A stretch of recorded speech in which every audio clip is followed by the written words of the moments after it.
everyone.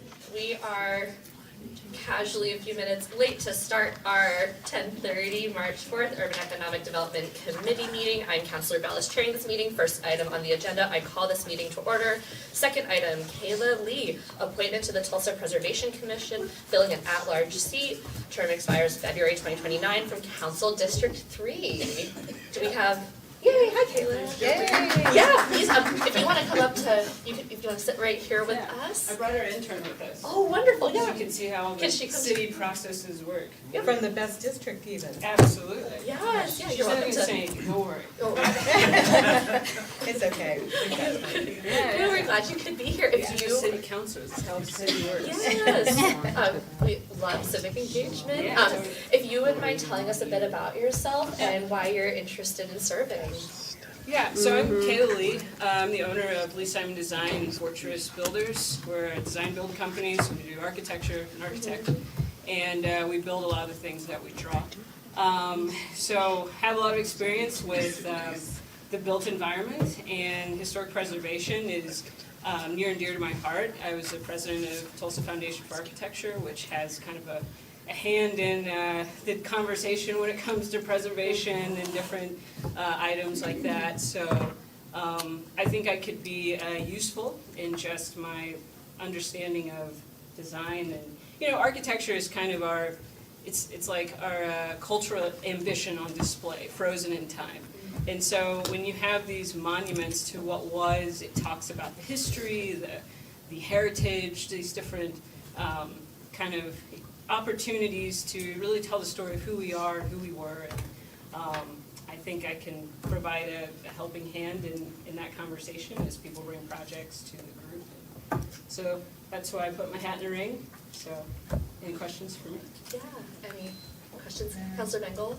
I love history. I love buildings. I Yeah. love the historical buildings that we have, so obviously this is important to us. Yeah, definitely. Especially as we look at one of the buildings that we're looking at downtown. Yeah. I think when we lose those portions of our history, they're kind of regretful and sorrowful. Yeah. Because they're kind of reminiscent about how it would have been smart if we'd have maintained those. So thank you for being willing to serve on a board that kind of highlights that for us. Yeah, and then even navigating those really tricky situations where it's like, you know, if we wanted progress and what does that look like? It's like, what does preservation look like, even in a digital sense of like taking high quality photos or drone imagery or some way preserving what was and capturing it so it can be on display, maybe in a different, you know, way in a museum or something where it could be, you can have this walkthrough or something. So it's like, it can be tricky because it's like sometimes the land is needed for other things, but if we can maintain those components that really speak to who we are as a people and history and the Tulsans and stuff, I think, to me, that's the first thing just to do, is hold on to that. I love that, and to that, the fact that you're talking about the land and the cultural history. Yeah. I love the cultural influence Yeah. that you're going to bring for all of Tulsans. Yeah. And I think that's really important that we address that there's not just one homogenized Yeah. cultural aspect to architecture, that Yeah, there's absolutely. a whole diversity of influences, so I'm really grateful. No, right on. Yeah, thank you. And you're in my district too. So. Yeah, absolutely. That's a bonus. Yeah. Points. Any other questions? Okay, so we will be voting on this at our 5 p.m. meeting on the 11th. You are welcome to attend, but you don't have to. But if you do, you can always get up and talk to us to get on the mic if you feel like it, so your call.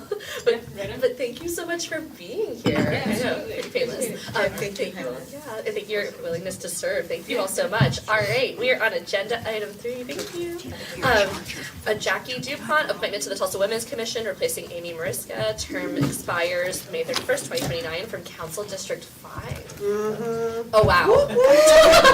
Oh, but she's not my name, so two She Jackies. just really woke. Jackie squared. 5 is alive. Oh, actually, yeah, we might need to split up the Jackies from this part of the No, team. I think not. All right, if you wouldn't mind telling us a bit about yourself and your interest in serving on this specific commission. Yeah, absolutely. So I'm Jackie DuPont. I've been in Tulsa since 2010. I came with a program called Teach for America. Did Teach for America, was an educator, taught elementary school and became an elementary school principal. Did that for about 9 years and then jumped over into the nonprofit space, led a nonprofit focused on youth development and access to high quality out of school time learning opportunities, and now I work in philanthropy. I'm interested in joining the Women's Commission because at the highest level, I think every woman deserves the right to live in a city where they can thrive.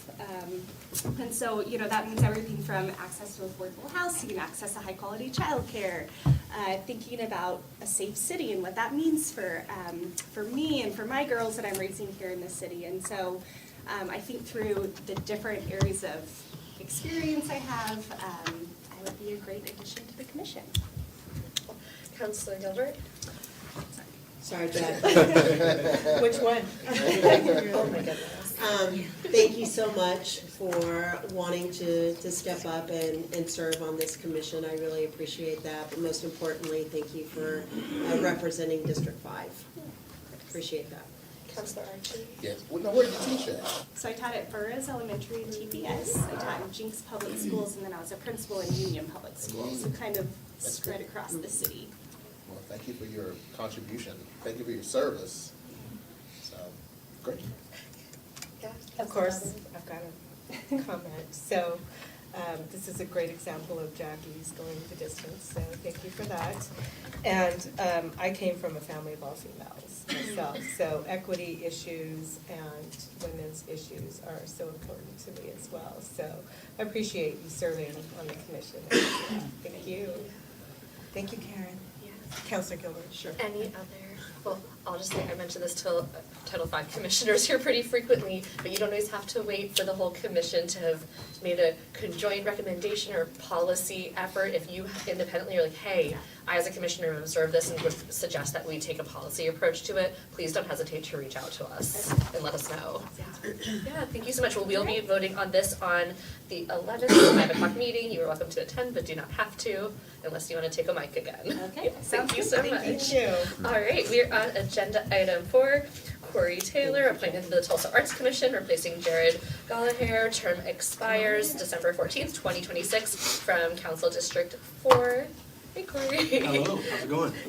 Good, we're glad you could be with us today. If you could tell us a little bit about yourself and why you're interested in serving on this commission. Yeah, for sure. Good morning, my name is Corey Taylor. I'm a Tulsa native. I went to the University of Tulsa, where I currently am back in the faculty capacity, helping build out the music industry program under the Arts and Culture and Entertainment degree program.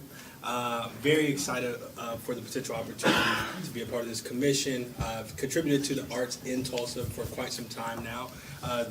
For the past 3 years in a formalized position as the Chair of Creative Strategy and Partnerships with Tulsa Mayfest, where I've been connecting the festival with national brands, curating the lineup, doing the media and the marketing strategy. I'm also an entrepreneur where I do that same type of work for brands nationally. And I'm also leading a creative project downtown where I'm building a music venue, 1,300 cap music venue. So I've always loved supporting the arts here in the city. I think I'm uniquely positioned and have a great perspective as a former songwriter and producer as well. And so arts through and through, and I'm just excited to contribute however I can. Any follow-up questions? Oh, Councilor Beckles pursuing a record. Yeah, thanks for being at the table as a male, because obviously, thank you for representing today. Touche. I love the fact that you come to the table with the experience that you do, especially, because when I think of the Arts Commission, immediately, sculpture, painting, all immediately comes to my mind. I forget, because that's just how I am.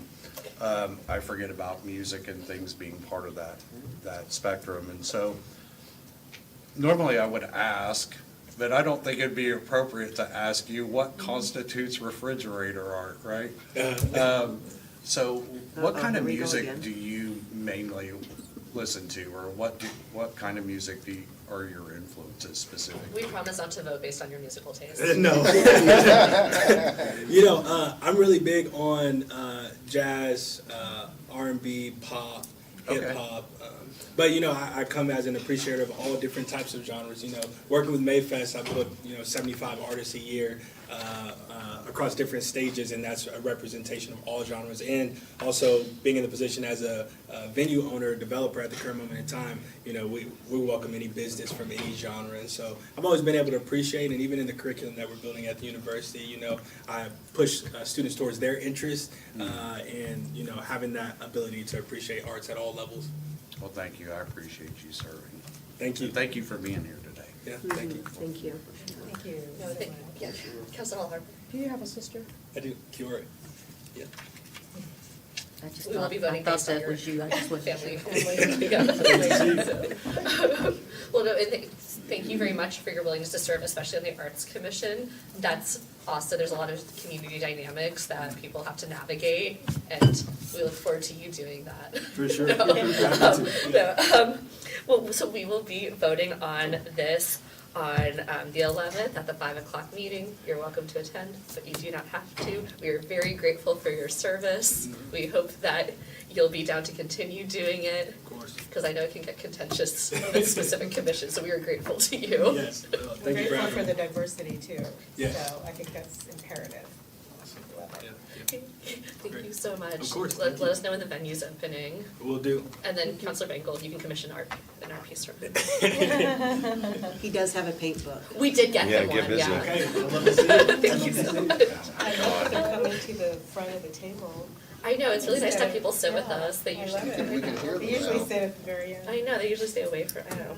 All right, we're on agenda item 5, Kate Neary, reappointment to the Tulsa Women's Commission. Term expires May 31st, 2029. Had pretty good attendance, 7 out of 10 meetings, good attendance from Council District 4. Hi, if you wouldn't mind sharing a bit about yourself and why you'd like to continue serving. Sure. Hey, everyone. It's good to see you all. It's a privilege to be here, and it's also been a privilege to serve the last several years on the commission. I'm currently the vice chair, and just a little bit, I came to Tulsa a little over 30 years ago for undergraduate and graduate school, and been working the last 25 plus years in the nonprofit space in Tulsa, mainly in public health, and have just, it's been an honor to grow to love Tulsa, and I've worked in women's health, I've worked with incarcerated populations, done a lot of work in the HIV prevention and care space, and currently serve as the Chief Executive Officer of Community Health Connection, which is one of the 2 community health centers here in Tulsa. And we have 4 health centers in Tulsa, 5 on the way, and we serve a little over 20,000 unique patients a year, and just do a lot of great work. We have centers in downtown, Midtown, and East Tulsa, and just being on the Women's Commission is a wonderful experience, just helping to inform the city and the mayor's office on issues facing women. I came in kind of on the tail end of when they were working on childcare, which was very informative to me. And then we're moving into the women's safety space, and so we're really excited to look into some different things there. So. Follow-up questions? I know I'm planning to, or definitely want to put on some of the reporting you all have done related to childcare access onto our agenda, so we can get, you guys do such robust reporting from your commission. It's been amazing, and I Yeah. cannot take credit for it because since I came on. No, just But yes, try the I've wave, just been yeah. very proud of, the reporting and the areas of inquiries that we've produced, and look forward to continuing to share that. It's definitely not an end to that project. Well, please don't, as I had mentioned to you, Jackie, as well, if you have a policy recommendation prior to finalizing a report, especially if it's time sensitive related to safety, please let us know. And 2, if there's, once there's a report, I know sometimes those get delivered at a 5 o'clock meeting, but to be able to have a really robust discussion, it's optimal to have them on a committee like this. So Yeah. please let us know if there's, hey, we have a report to present and discuss with you all. That would be really valuable. That's helpful, because we know our role, but it's very nice to Yeah. have kind of tangible things that we can produce and continue to act on. Yeah, I would love to be able to get more into, you all really do some serious research and data, like it's so much else that we should really dive into, so. Thank you. Yeah, thank you so much. much. Well, anything else? All right, we'll be voting on this on, yeah, seriously, thank you. You're a busy person. Well, all of you are. I don't even, anyway. Yeah, everyone's, yeah, we'll be voting on this on the 11th. You're welcome to attend, but don't have to. Thank you. All right. Now for the less fun part of the meeting agenda. We're, sorry Nathan. All right, we're on agenda item 6, rezoning application MPD 6 from AG to MPD 6 for multiple properties bounded by US Highway 412, East 41st Street South, South 193rd East Avenue, and South 273rd East Avenue, requested by Fair Oaks Ranch LLC and Rob Wall LLC. We have Lee Reynolds, et cetera, Council District 6, TMEPC voted 10-0 to recommend approval of this zoning. Good morning, councilors. Nathan Foster with the Planning Office, here to talk to you about NPD 6. So this is a very significant zoning application. Probably, well, in fact it is the largest zoning application I've ever dealt with in my 13 years. It is 6,229 acres of land on the far eastern end of the city limits. This is located along the Creek Turnpike on the east and west sides, and it is all held by Fair Oaks Ranch. Currently, all of the property is zoned to AG, and the rezoning to the NPD establishes a little bit of everything. So an NPD, for those of you that don't know, it's a master plan development that essentially establishes a base zoning for the entire property with separate development standards depending on each development area. So this particular project is divided into 6 separate development areas that are shown on this map. You can see there are 3 identified business and industrial center areas that would allow up to moderate industrial uses. Those align with employment land use designations within our comp plan. The regional center designation is the red that borders along the turnpike.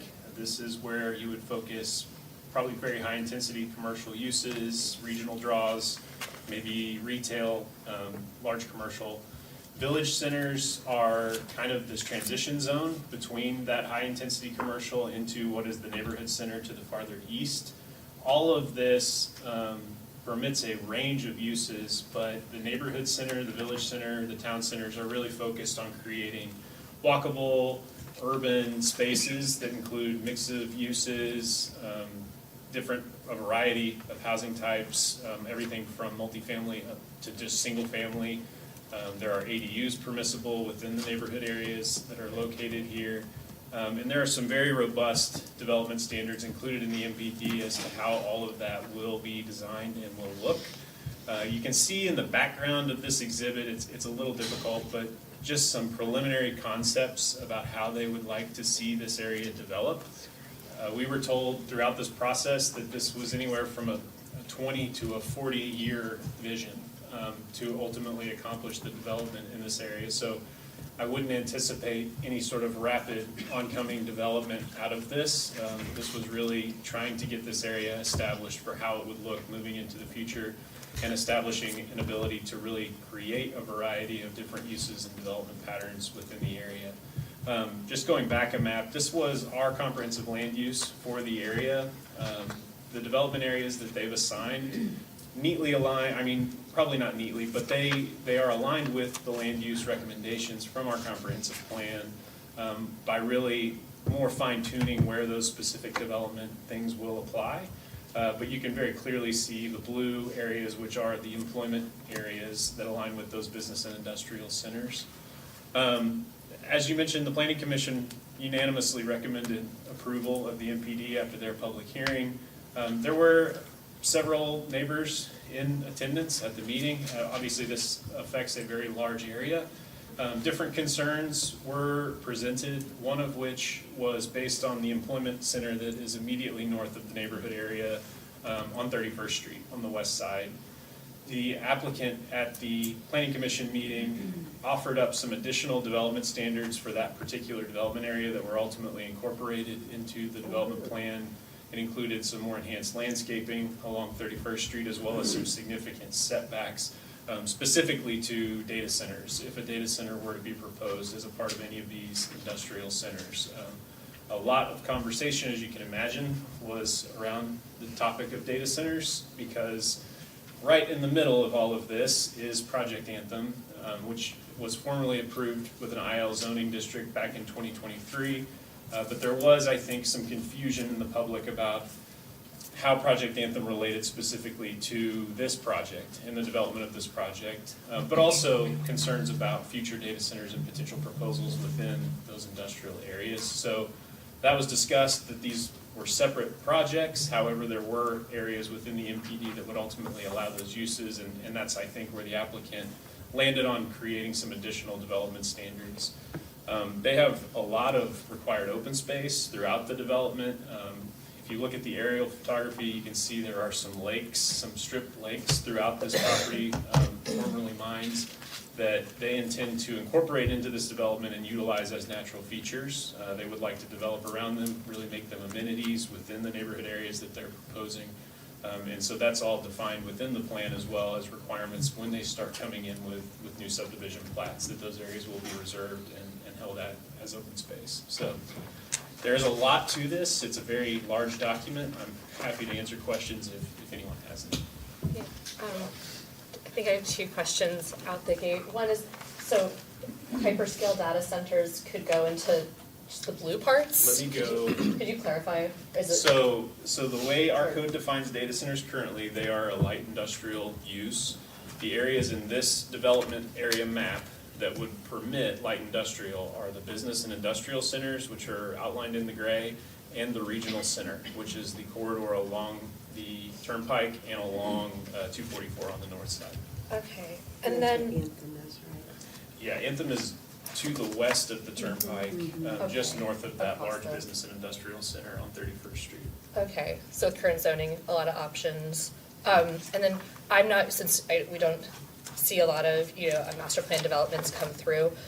This one has a specific date in it where it says like that the zoning will be effective, I mean, obviously assuming our vote or whatever, but March 13th. Is that normal to say that in, like, to me that read as like kind of a contracty language thing, like assuring someone for a So- project that this would happen on a certain date? Do you know where that reference is at? I don't remember, sorry, I was like, There's never, I thought I saw that. nothing about this document would change the effectiveness of the ordinance. Right, but why would we is that normal to put that into language somewhere?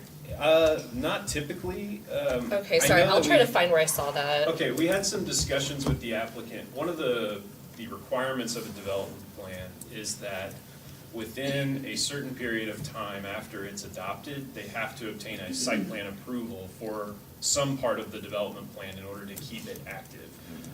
This was language that was added to our code during the update back in 2016 to ensure that if someone got like a PUD approved or a development plan approved that they never acted on, that someone later couldn't come in and utilize that. So there was some language added to this MPD to say they have to get a site plan approval within a certain date. However, knowing the scale of this project, there was some changes made to that timeline to ensure that the development plan wouldn't basically be removed if certain areas weren't developed in that time period. So. Okay. So since you mentioned that a lot of this has like a 20 to 40 year span that's been proposed, is there any specifics, we don't know if this is for any specific project out the gate? They have not given us any Okay. specific project details at this time. In fact, they, I think, even said at the meeting that they currently do not have an imminent developer ready to go for any piece of this.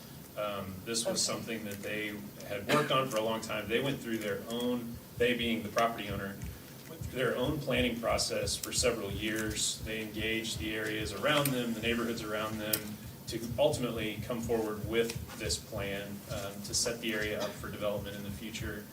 As you all may be aware, there's been some significant investment in infrastructure to bring out to this area. We did ARPA money, right? Yes, Okay. there was an ARPA grant that is delivering sanitary sewer to the area, and this was intended to get the area prepared for ultimately development once all that infrastructure was in place, so that it could be taken advantage of and new development could occur.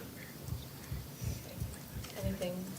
Is that That was a state ARPA grant? Mhm. Was Yep. what, 50 million? Yep.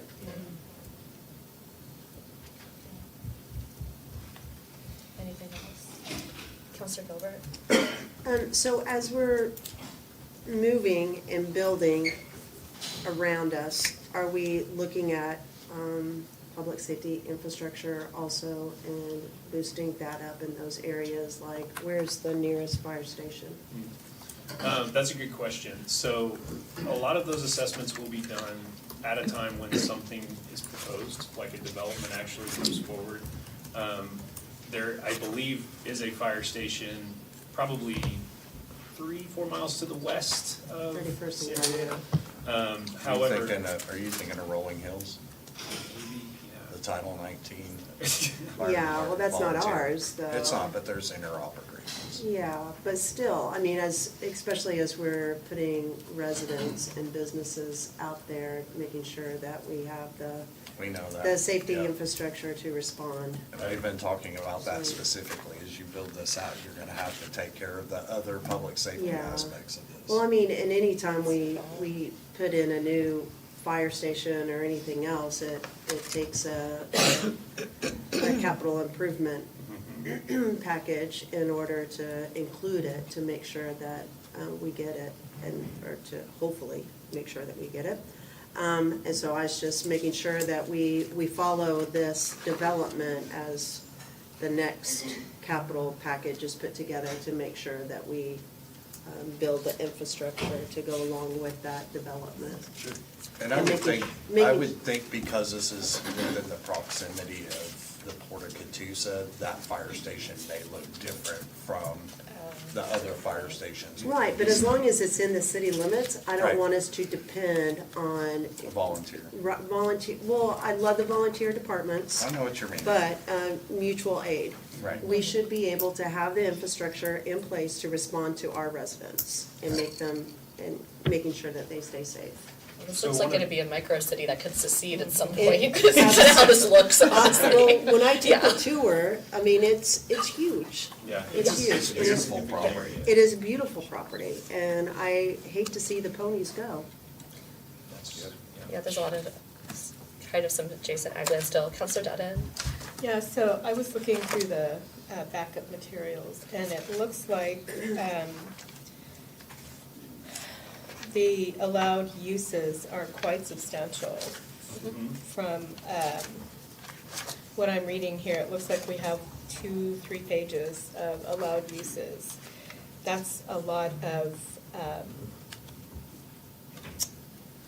of opportunity and a lot of room to kind of finagle and to include in the future data centers, which is addressed on page 23 about whenever a data center is located in a business and industrial district, a development area.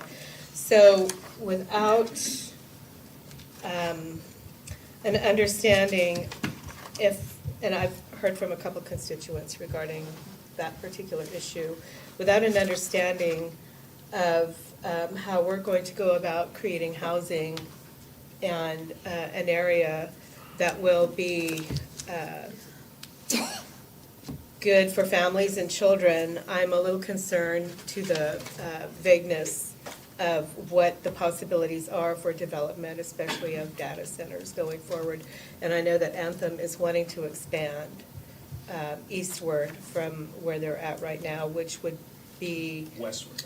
west, okay, but it would still, I'm sorry, I get directionally challenged, which would still be within proximity of the development in general. And so I have concerns about how that would affect populations of individuals, especially families living in the area. Yeah, my 2 cents.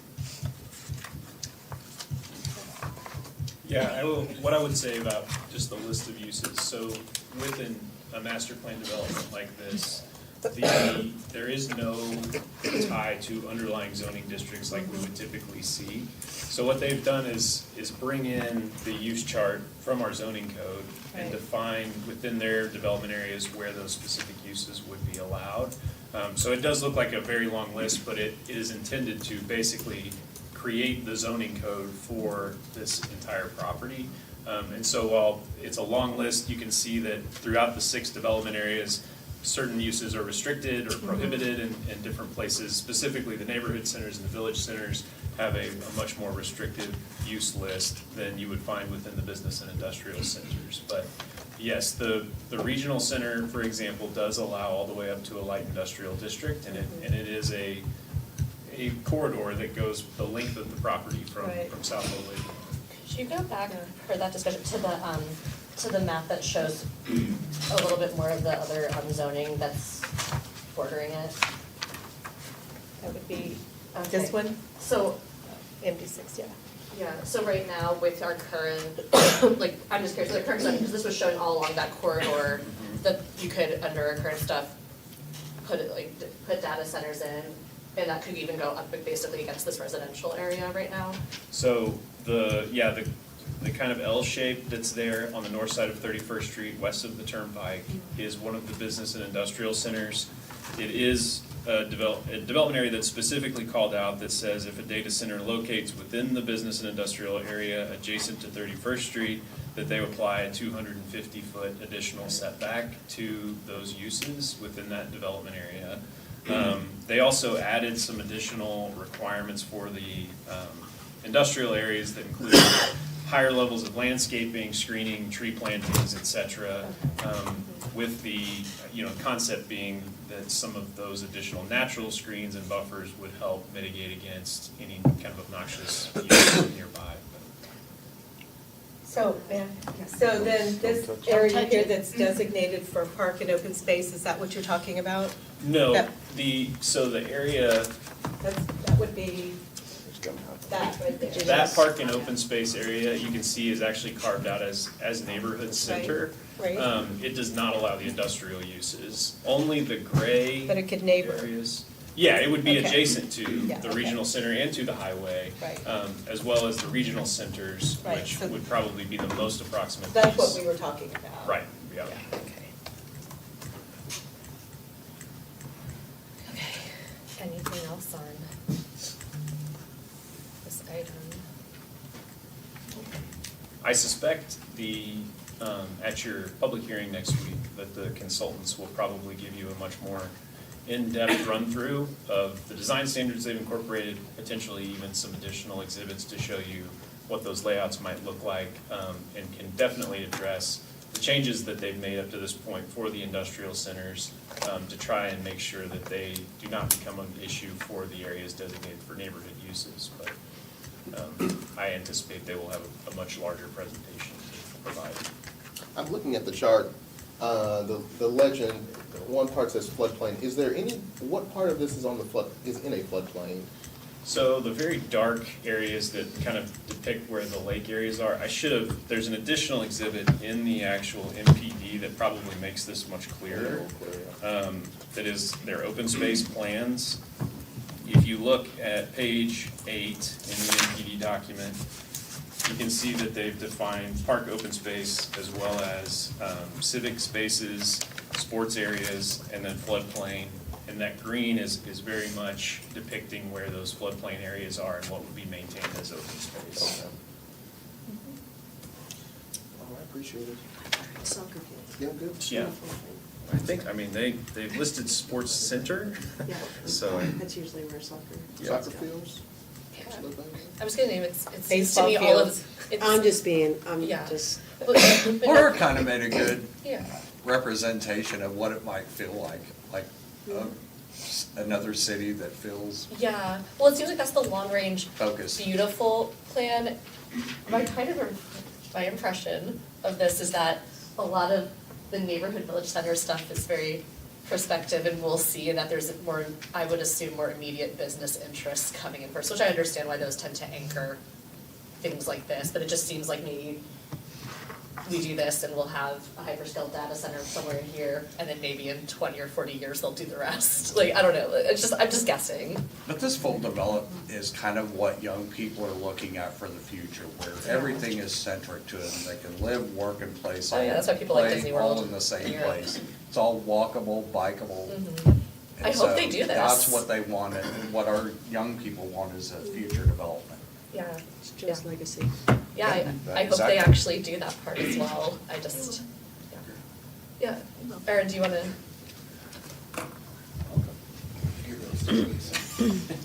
Just out of respect to the memory of Joe Robinson, I have to say this. This original design was actually for the housing retail sector. Great. The business part of this was just to help to get the infrastructure to drive that development. So from the very beginning, this was to drive to create this kind of beautiful city with neighborhoods, walkability. Great. And the commercial part actually was a means to get what we need to make that happen. So just wanted to respect Joe's No, I appreciate initial that. idea in that process. Okay, Yeah. wonderful, thank you. Thank you. Are there any other questions? No, and I appreciate that clarification. Okay, we're on agenda item 7. Thank you so much. Appreciate it. Resolution authorizing payment of $4,500,000 to Corey Atchison, plaintiffs and Levy and Levy attorneys at law from the sinking fund as a payment of a judgment and attorney fee awarded in case number 21 CV 286, Corey Atchison versus City of Tulsa et al. This has the emergency clause. Good morning, councilors. Chad Becker from Treasury, here as always to provide your assurance that there is sufficient cash in the sinking fund to pay this judgment ahead of the levy placement on the tax rolls. The judgment has been approved by the court and the mayor, and with council's approval, finance will issue payment to the claimant and forward all the necessary paperwork to the county to levy repayment to the sinking fund. And Mr. Bond is here from City Legal to discuss the case. Hi, Lawson Vaughn, with City Legal. This, as you may recall, is the case, it's a wrongful conviction case stemming from the 1990 murder of James Lane. This is one that we have discussed extensively in executive session, and the council approved the settlement in this case, but I'm happy to answer any questions that you might have about it. Is this the last part of this case since it's the attorney fees? Yes, this is, yeah, both the judgment, the entire settlement, attorney fees, interest, everything is all in this payment. What's the total that we've paid out leading up to this part so far as well? This is the only payment in this case, Okay. the $4.5 million. Yeah, Councilmember Burton? I thought we had already had made a payout to Corey Atchison. You approved the settlement. This is, taking the payment from the sinking fund. So it's the next step of what you've already approved. No, I understand that process, but I'm saying I thought that we had already done this entire process once before on this case. And I was assuming that this entire amount was for his attorneys, given a second. That's not the case? No, this is. The full amount the first This is the full time. amount of what was approved. Scott, you may be thinking of Scott and Carpenter, which is a different case, but related parties. Others.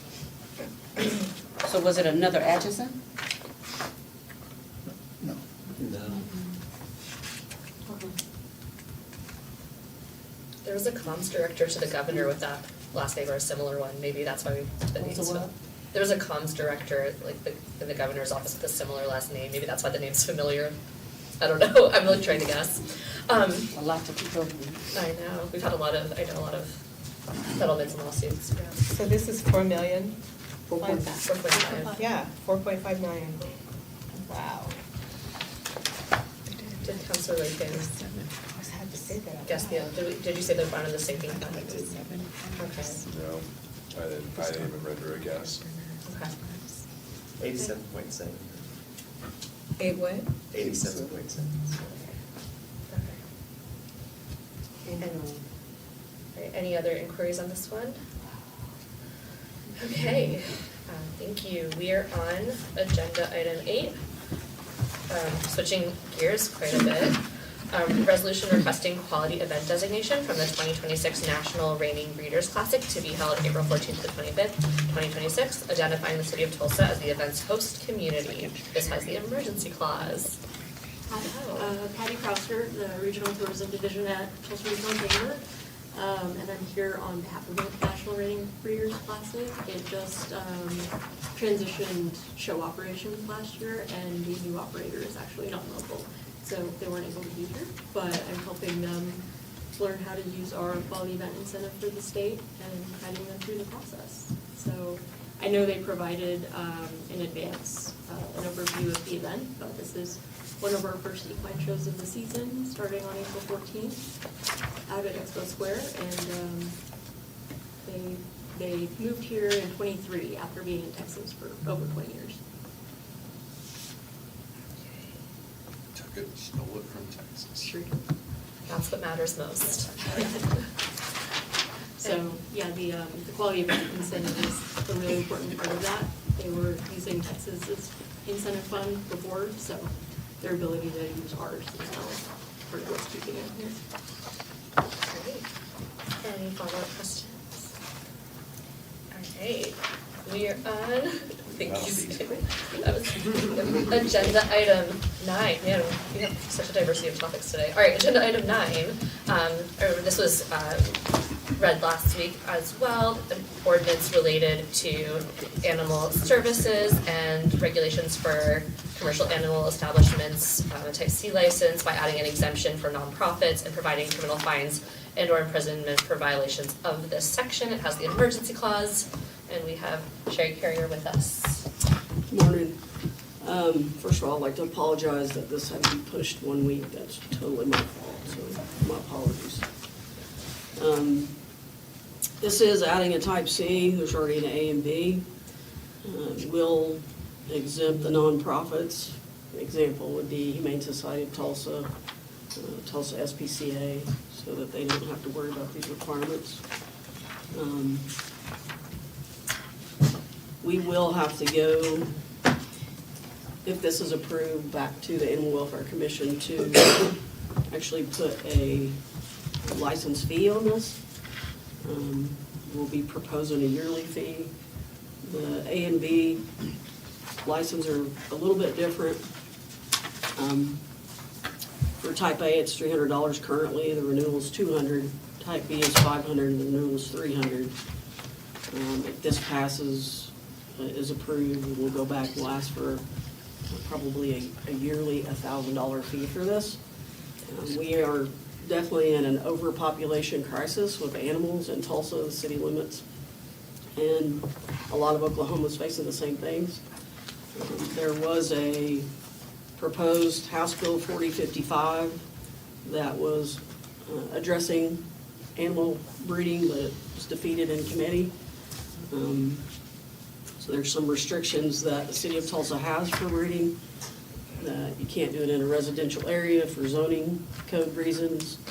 And we're just really trying to, I can tell you that we won't be able to physically police this necessarily, but we will be able to respond, and this gives us more tools to use and the ability to actually stop some of this from happening for the backyard breeding. Out of curiosity, oh, sorry, actually, Councilor Gilbert before my question.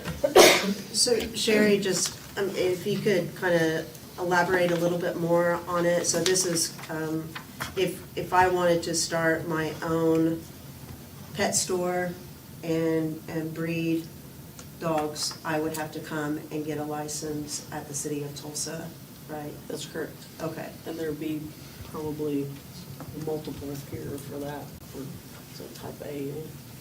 No. So C would cover the act of breeding, and so by definition and by what's actually being proposed, breeding itself can be for a fee or for not a fee.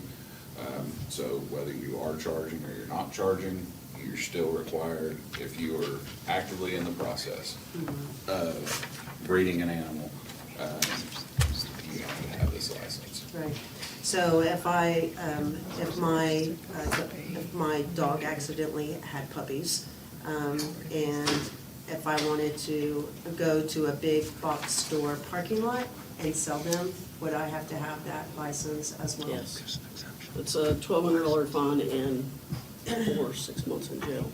This also eliminates a rehoming fee online, so people wouldn't be able to do that. They can rehome the animals, which we encourage, but the fee would not be permitted. Thank you. That was good sets of questions. What did you call it, rehoming, what is that? A rehoming fee. So, like, if somebody has an accidental litter, or whether they had intentional or not, they'll resort to Facebook, Craigslist, any multitude, next door, and then they charge a rehoming fee, which is basically the new polite way of saying, I'm gonna make you pay for this puppy, without just coming out and saying it. Or Because, kidding. yeah. Because if you were to say, I'm selling you this animal, then you start to dabble over into, now you're operating a commercial business out of a residential area, so it was kind of a way to start to sidestep the zoning code. This is actually gonna close that loop, to where in Tulsa, you either have the required licensing and be in a properly zoned area, not backyard breeding out of your house, or you don't do it at all.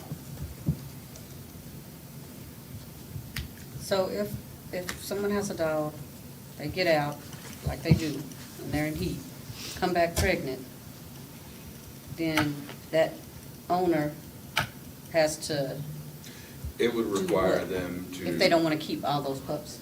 It would require them to surrender them either to an animal rescue organization or the shelter. Not sell them to anyone. Correct.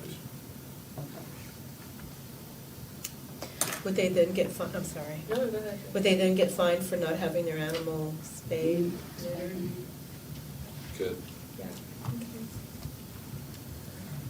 And if they rehome or surrender those like to a SPCA or HST, then they would be able to charge a fee because they're exempt from this, being a nonprofit. Counselor Lakin? They'll be able to do Oh, what? sorry. Charge an adoption fee. Charge an adoption, oh, sell the pup. Okay. Well, and that'll, I mean, it just really recoups the costs that they have for vaccinations, spay, neuter, all the other costs that go Okay. with that, associated with it. Counselor Lakin? We're gonna have more dogs at the shelter because of this? Like, let's just go down Counselor Harper's That line is of kind of questioning. Which we know surrendering pets to the shelter can yield. Unfortunately, at Unfortunately. least then we're able to ensure that if they go through either a nonprofit or through the city shelter, we're at least able to ensure that those animals are sterilized prior to going back out into the community. Currently, you have no way of being able to police that, so if they're being rehomed online, we're basically just continuing to propagate this issue in Tulsa of not addressing sterilization because they're not going through a reputable organization to have those services done. So if this were high impact, just to follow that line of thinking, if this is if this is a high impact policy, you might have maybe an initial influx, but then if it's successful and you have more animals that are getting spayed and neutered, it would then decline. There's Was an the thinking. influx now. Well, of course, but I'm wondering if it, per Councilor Lakin's question, it could lead to a more of a surge temporarily. And when we have people that are surrendering puppies now, I mean, we do offer spay neuter services, spay services for animals that have had those litters, just to keep them from doing it again. And I think that, I don't know what the numbers would be, the difference, but it's happening now. It could impact it, but I can't see it impacting it hardly any more than it is right now, because it's just bad. Councilor Bennett? Yeah. Oh, sorry, go ahead. So I was trying to figure out the math on this. I mean, you started by saying you're over capacity, and then it seems like we're gonna end up with more of these smaller dogs generally, which is going to maybe put you temporarily over capacity, which is going to lead to bad outcomes maybe for some of the animals if you just have to do something. So I get what you're trying to do, I just don't know if I have been able to put my full head around it yet to understand the repercussions and what individuals will do with their animals in lieu of selling them or rehoming them. So they're either gonna bring them to the shelter, or they could give them away. You can give them away, right? Is giving them away for $0 a problem? That's rehoming? For giving them away? Correct. So that's So that's a violation, and you can get a $1,200 fine, or is, no? No, you wouldn't be able to charge a fee for that. No, that's why, That's that's what what you I'm saying, just $0. Yeah. So you just give them away. Is there any repercussion for the giver? No. Okay, no violation, but if they charge $1, then there is a problem. If they create a nonprofit through which they give these animals, then there's no violation. So I just go create a nonprofit. I'm going to create a nonprofit in If you a have few a business minutes. location. Why do you have to have a business location in order to have a There's a nonprofit? zoning code for residential, you can't be backyard breeding. So animal husbandry is a use within the zoning code. I'm just talking about these accidental cases. Even then, I mean, the overall intention is to have even an accidental litter go through. I mean, yes, you can give them away for no fee. Yeah. But it's really to kind of push to, one, the entire nonprofit or animal welfare community, so to speak, to step up. To be honest, puppies are easy to get on out-of-state transports. Doesn't matter where you are in the United States, everybody wants puppies. And so being able to get into having other more viable outcomes. Right now, our biggest overpopulation issue is our bigger dogs. We very seldomly have any issues with small puppies because we can send them by treasure troves to other states on transport because everybody wants them.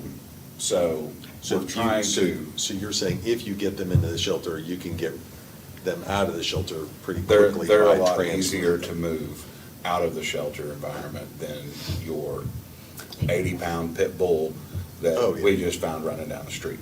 Yeah, So- I guess in my brain, I'm just, and as I told you, I was just doing this with numbers, but if you have the capacity and you can't get rid of those little dogs quickly enough, then you're going to have to get rid of the older dogs, probably, and I just think of bad outcomes for those older dogs versus the younger dogs based upon the amount of time that they spend in that facility. And not being able to regulate puppies, like regulating their sterilization, is those bigger dogs you're talking about. And that's the problem that we're having now. And that's why we have at-risk lists twice a week. So this is not gonna solve everything. Like, we're trying to do different things that are kind of wraparound services to try and do as much as we can for a crisis overpopulation problem here. Yeah. So there's really not one answer. This is just another tool that we can use, just like the spay-neuter vouchers that we have, and some other things that we've done, the free services, the clinics that we're offering with our partners who are getting funding to do this. Like, this has to be met in different ways for different circumstances, and this is another tool that we can use to do that. Other cities are using this tool, or? Other cities just have flat bans on them. Like Midwest City, I think, is one. There are several cities in Oklahoma that just flat, you cannot breed within our city limits. Yeah. We understand that as a bigger municipality, it being authorized through the state, through the Department of Ag, that we didn't feel that an outright ban was appropriate, but instead having a way for the city to establish a license, ensure that people are doing, if you're gonna breed, do it quality. Like, I mean, I And have no. responsibly. Yeah, I have no problem with people who want to breed, which is, I'm not a fan of them, your doodles and everything else that everybody wants to pay $2,000, $3,000, $4,000, $10,000 for. Okay, but you need to do it responsibly. And really where this comes in is it helps us to start attacking the problem long-term of all the accidental litters that just kind of flitter away through Facebook or wherever else, continuing to be the recurring problem because one dog turns into 4 or 5, then the next time that they become 6 months of age and are able to become in heat, then next thing, we're 4 or 5, so we just continue to pyramid out. That's exactly right. And the puppies Okay. don't come in one at a time normally. I mean, we have a grocery cart full of 8 to 10. So it's worked? Is that what you're saying? With the ban. That was my, following up on your question. And then I have So done it in the Oh, it's door. worked in the other cities? That's Yeah, what has I it been thought you asked. effective? Or I guess it just pushes Yeah. towards us. I think it's subject of a state law right Yeah. now that they're trying to actually, Change. yeah, make it where municipalities cannot issue an outright ban. Yeah. So, a little bit forward thinking that we're not trying to just immediately have our ordinance overturned by a state law. Take away Okay, I had Dutton and then Gilbert and then myself. Okay, thank you. So, to what Counselor Lakin was saying, I just want to reiterate that we have a robust rescue organizations here in Tulsa that frequently pull animals out of Tulsa Animal Welfare. And the idea that it's going to create an escalation in the population at Tulsa Animal Welfare, I think is not necessarily going to add up, in that once Tulsa Animal Welfare gets these puppies, these animals, they are given vaccinations and they're also spayed and neutered. Whereas if you're selling or giving away puppies, you're contributing to more populations coming down the pipe. And so having measures and policy and ordinances in place to find those situations, I think, is going to be the tool that we need to go forward to start making a dent in the situation, the population. And I know that to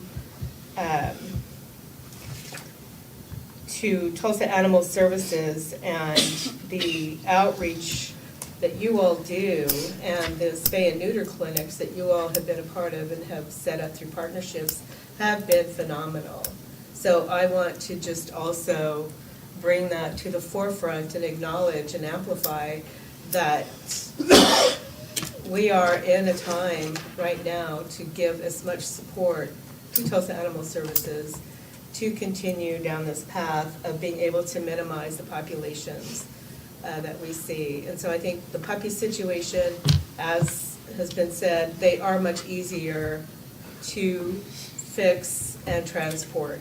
I know through rescues, they actually will go get puppies, and those are usually the first that hit transport into other states, northern states normally, where they have really strict animal welfare rules and spay and neuter. So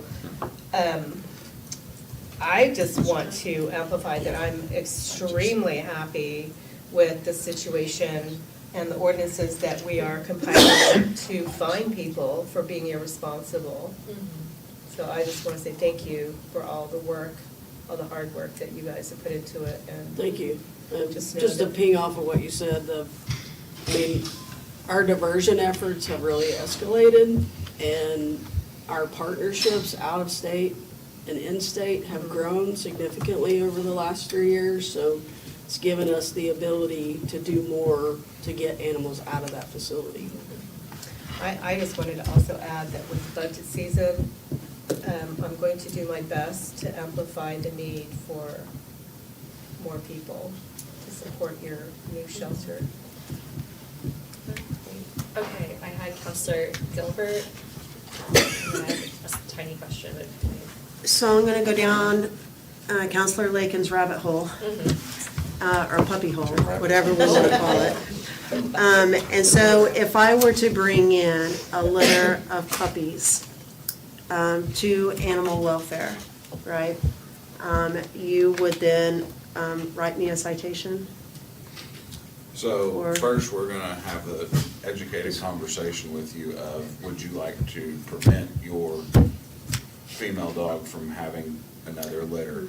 And if the answer to that question is no, then absolutely. Okay, that's what I wanted to get at, because I wanted to make sure that as I'm bringing in 6 puppies to you on, today, that later on in the summer, that I'm not bringing you 6 more puppies.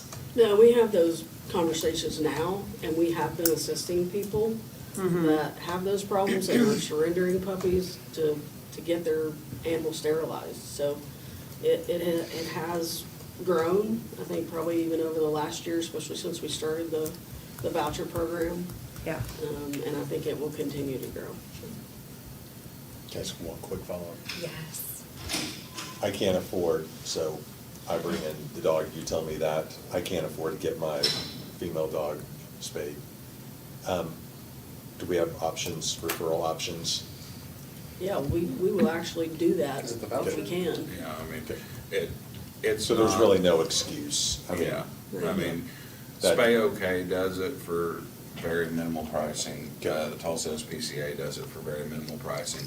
The $30 voucher, so, and even whenever we initiated the voucher program, we even followed up with saying, like, even if $30 is going to be the difference between you eating for the next week and getting your animal sterilized, well, bring your animal to Tulsa Animal Services. We'll work it in the schedule and we'll waive the $30 requirement. Like, it is on a case-by-case basis. We do take that And our partners that seriously. said they would help also.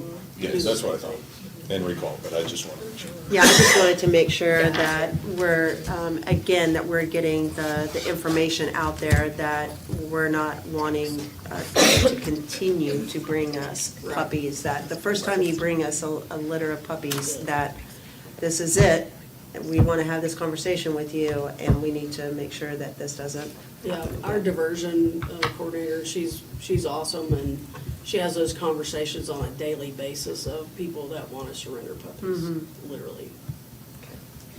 As just a quick, this is just a curiosity, you mentioned that there was a state law that died in committee.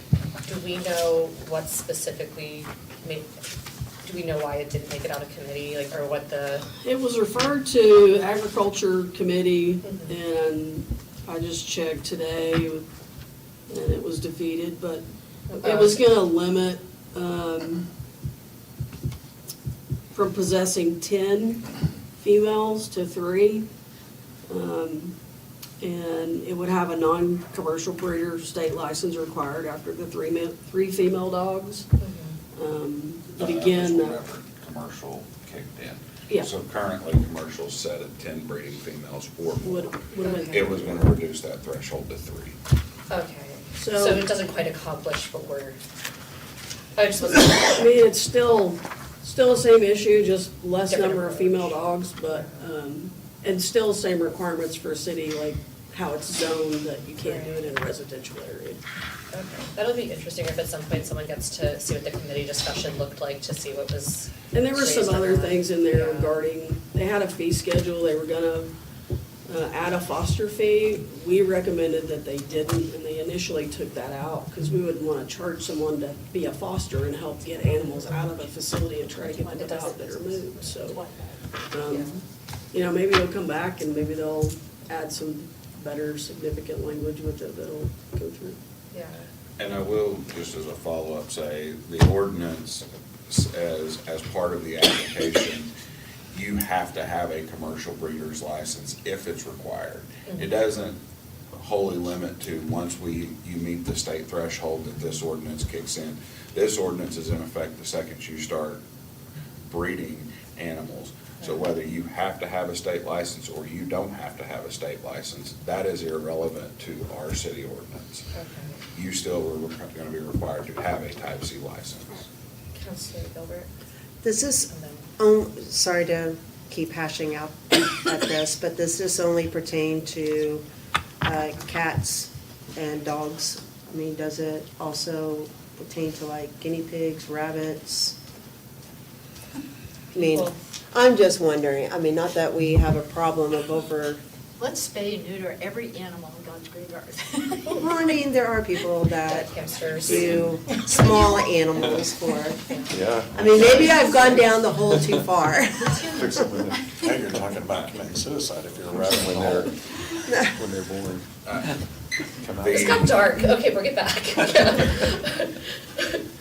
I'm just, I know No, it's that a- it's a somebody's good gonna question. ask that It's a question, clarifying and question I'm that I not have gonna be Councilor able to Harper. answer that, so. I think the intent was cats and dogs. Cats and dogs right now. And that's where That's we what I have the needed. significant issues. Yeah. We do get other animals, but they're not an overpopulation problem. Right. It's overpopulated bunnies in my yard that's eating my beds. I know, but those are the cute. Oh, there, I'm just kidding. Well, let's not bring up also, But we because there's have that fun. person with all the bunnies in the yard. Okay, Oh, my gosh. here, Councilor Harper. Or bring me hawks. So who has the authority to write a $1,200 citation? We It's have to call the actually police booked. to do that, or will you all? We would have that authority because it's under Title II. But anytime it's not a preset fine, it's not like we're writing you a ticket and saying your fine is $1,200. It's actually booked to the municipal court. So it does require a court appearance, and then from there, the municipal court and the prosecutor's office takes over. They That is just the decide, maximum. But that's just the maximum, Yeah. so you all won't write citations? Up You- to $1,200. We'll write citations, but it will be booked to court. So the that fine decision. and whatever ultimate outcome for that citation will be deemed by a municipal judge and by the court. So if someone comes, it's their first time, you said you're gonna have that conversation, you probably say, okay, you need to, if they get their dog or animal sterilized at that moment, then walk away, no harm, no foul. But you're saying if it continues to happen, is that when you would cite them to court? So basically, Will you they show up be to there? our door with 6 puppies. We're gonna take the 6 puppies and have a very straightforward conversation with you of, 1, your animals are required to be spayed or neutered inside the city limits of Tulsa. 2, if you choose not to sterilize your animal and you go back and have another litter, because we're gonna also advise you that if you're gonna breed, you have to have a Type C license. You are now, 1, if you tell us flat no, we're gonna write you a sterilization ticket right then. At the first time? At the first time. Okay. Because It's if going you to don't happen have the again. breeder's license, then you have no reason to be possessing an unsterilized female. And you can take that up with the municipal court if you wish to fight it, but we will educate you on a Type C license, so if you don't get your animal sterilized, and then we come into contact with you again after that conversation, we're then gonna write you another citation for operating a commercial animal establishment without a license, and that will be a book to court, and that's whenever the $1,200 fine, 6 months in jail, is a possibility. Okay, how do you determine ownership? So by the That ordinance, may it's- seem, yeah, that may Yeah. seem like a crazy question, but No, that's seriously. not, because it does Yeah, have you. I just found these dogs on the side of the road. Yeah. Well, Yeah. especially, there's so many, I don't know about you all, my neighborhood has like neighborhood animals. Yeah. Yeah. So- This is cat, I don't even know what it is. Well, yeah, we know you're a cat person now. No, I You am tell not. us. I am not. But she has cats, by That was there accident. when I moved there, and, you know, I feed it. I don't know if it's a boy or girl, he won't come anywhere near me, and that's good, because I don't like. But you love feeding that cat, sorry. But I feed him. So, is that considered my cat? Do I need to stop feeding? Yeah, ownership, No. no intents of the law. I'm not gonna be feeding the cat. the way that, Feed that cat. and No, actually, we Because I'm not fixing to get this. God, I'm leaving. worked through this kind of You're about somewhat to get more before. cats. The way that the ordinance is written is oftentimes it refers to owner, harbor, or possessor. So, and Jack, I think you're the one that actually gave us the direction on this, so correct me if I'm wrong. An owner means like I've claimed ownership, it's microchipped, like No. in some way, shape, or form, we're able to establish, yes. You But got if vet records, that kind No. of thing. But if you harbor Never or touched it. possess it, so then you're into, like, it lives at your house, you're taking care of it, like, that's whenever you start Yeah. to dabble into harbor or possessor. Yeah, I don't know where you live. Said dabble. It's an awful subject. And I would also like to Just apologize for cats. mischaracterizing you as a cat person. I did not, that was, you rebuked that quickly. So, Lord calls me the cat we baby, can and clarify, I'm cherry at me. we do have people that find stray animals all the time. We have people that find litters, like in the park, you know, those kinds of things. And people that are gonna surrender are in a different category, and we schedule appointments for those folks to be able to have these conversations that Colton referred to. So, we can pretty much decipher the difference, and when we get those phone calls, but some people do show up. I mean, that's probably gonna continue to happen, that they found, I was at the park, I found 4 puppies in a box. I found, a kennel full of 12 puppies on the side of the road. I mean, it happens. That was a good clarifying question.